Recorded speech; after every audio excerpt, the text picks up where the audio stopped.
आज हम बनाएंगे आलू बुखारा की चटनी। तीखी मीठी चटनी, इसे आप चाट के साथ डालकर खाइए, समोसे, कचौड़ी, पकौड़ों के साथ खाइए। इसका स्वाद आम या इमली की मीठी चटनी से बहुत ज़्यादा अच्छा है। और इस चटनी को आप एक बार बनाकर रख लें तो फ्रिज में रखकर 6 महीने से भी ज़्यादा रखकर यूज़ कर सकते हैं। नमस्कार, nishamudlika.com में आपका स्वागत है। तो शुरू करते हैं। ये 5 आलू बुखारे वजन में 300 ग्राम। इन्हें प्लम भी कहते हैं। बहुत ही न्यूट्रिशियस फ्रूट है ये। तो ये हमने धो के सुखा के ले लिए हैं। सबसे पहले इन्हें काटते हैं और इनके बीज अलग करते हैं। तो इनका पल्प हम ले लेंगे काट कर। इतने बड़े टुकड़े कर लें कि ये अच्छे से ग्राइंड हो जाए। ये काट लिए हमने, बीज हटा देंगे। ये कटे हुए आलू बुखारे के पीसेस जार में डाल देते हैं और इन्हें बारीक पीस लेते हैं। ये एक कढ़ाई ले ली और सबसे पहले हम इसमें 1 टेबल स्पून खरबूजे के बीज डालकर भून लेते हैं। ये हमें चटनी में डालने के लिए चाहिए। इन्हें लगातार चलाते रहना है जब तक ये चट-चट की आवाज़ करते हुए फूल नहीं जाते। देखिए, ये सारे बीज फूले फूले दिखने लगे, बस ये भून गए। इनका कलर ज़्यादा चेंज नहीं करना है। और ये कढ़ाई वापस गैस के ऊपर। ये जो पेस्ट बनाया था ये कढ़ाई में डाल दीजिए। जार में आधा कप पानी डालकर ले लिया। Flame on. अब इसे थोड़ी थोड़ी देर में चलाते हुए कुक करेंगे। इसमें हल्का हल्का उबाल आने लगा है। अब डाल देंगे इसमें चीनी। 1 कप से थोड़ी सी कम चीनी, वजन में 200 ग्राम। आप चीनी की जगह गुड़ भी डाल सकते हैं। आधा गुड़ और आधा चीनी भी ले सकते हैं। मिला देंगे और इसे कुक होने देते हैं। थोड़ी थोड़ी देर में इसे चलाइए ज़रूर। स्पैचुला को कढ़ाई के तले में ले जाते हुए चलाइए ताकि तले में ये लगे ना। चीनी घुल गई।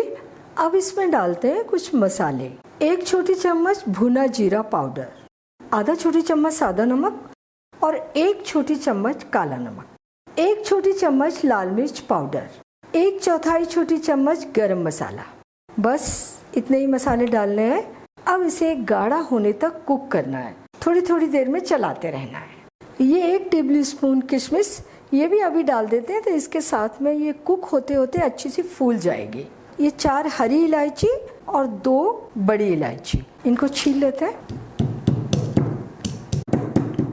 आप ऐसा भी कर सकते हैं कि 7-8 छोटी इलायची ले लें या फिर 4 बड़ी इलायची ले लें, यानी एक ही तरह की भी इलायची डाल सकते हैं। इलायची छील ली और ये जो छिलके हैं इन्हें हम डाल देंगे चाय पत्ती के डिब्बे में। वो चाय के साथ उबलकर बहुत अच्छी खुशबू देंगे। इधर अपनी चटनी का भी ध्यान रखेंगे। उसे थोड़ी थोड़ी देर में ज़रूर चलाना है। और ये इलायची के बीज दरदरे कूट लेंगे। बस कुक होते होते ये देखिए कितनी गाढ़ी हो गई है। इस स्पैचुला से गिराएं तो आप देख रहे होंगे कितना एक अच्छी सी कोटिंग आ रही है इसके ऊपर। ये थिक लग रही है। ठंडी होने के बाद और भी ज़्यादा थिक हो जाएगी। हमारी चटनी तैयार हो गई। फ्लेम बंद कर देते हैं और ये बीज भुने थे वो भी डाल देते हैं। और जो इलायची कूटी थी वो तो मिलाई ही नहीं, ये गई इसके अंदर इलायची। इसका टेस्ट बहुत अच्छा आता है। चटनी को प्याले में निकालते हैं। चटनी की सेल्फ लाइफ को बढ़ाने के लिए इसमें डाल देते हैं 1 टेबल स्पून चाउमीन वाला विनेगर।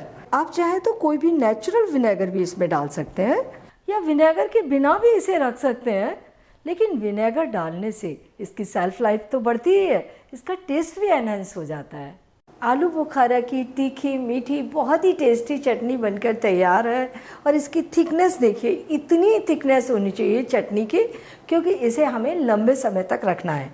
अगर ये फ्रिज में रख के जम जाए तो जब आप इसे यूज़ करने के लिए निकालें तो थोड़ा सा पानी मिलाइए और यूज़ कर लीजिए। ये चटनी आप बहुत लंबे समय तक रख कर खा सकते हैं। आप इसे चाट बनाने में यूज कीजिए, कचौड़ी समोसे के साथ परोसिए, पकौड़ों के साथ सर्व कीजिए और पराठे पूरी के साथ भी खा सकते हैं। तो आप आलू बुखारे ले आइए और इस चटनी को फटाफट बना डालिए और बताइए कैसी लगी। और ये भी बताइए कि मुझे आपके लिए और क्या बनाना है। अगर मेरा चैनल आपने अभी तक सब्सक्राइब नहीं किया है तो प्लीज़ जल्दी से कर लीजिए, बेल आइकन भी दबा दीजिए ताकि मेरी नई रेसिपीज़ के नोटिफिकेशंस आपको मिलते रहें। लाइक और शेयर भी कर दीजिए।